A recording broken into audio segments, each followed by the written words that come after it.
हो, काय झालंय? असं का तोंड पाडून बसलाय? मला काही कळणं झालंय ग. माझे मित्र पै पाहुणे यांच्या प्रत्येकाच्या अडीअडचणीत सगळ्यात पुढे मी असतोय. घरातल्यांसाठी सुद्धा जे काय करेन ना ते मनापासून करतोय. तरीसुद्धा यांच्यासाठी मी कमीच पडतोय.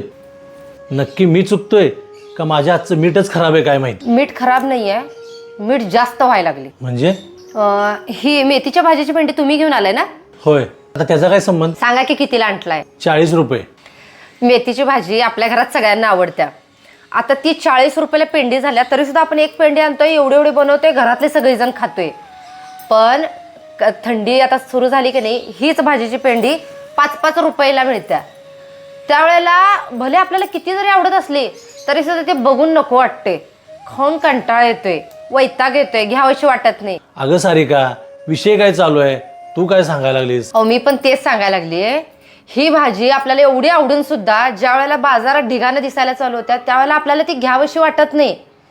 पण आता एवढी महाग असताना सुद्धा आपण तेवढीच आणून चवीनं खातोय, तेवढे रुपये खर्च करून.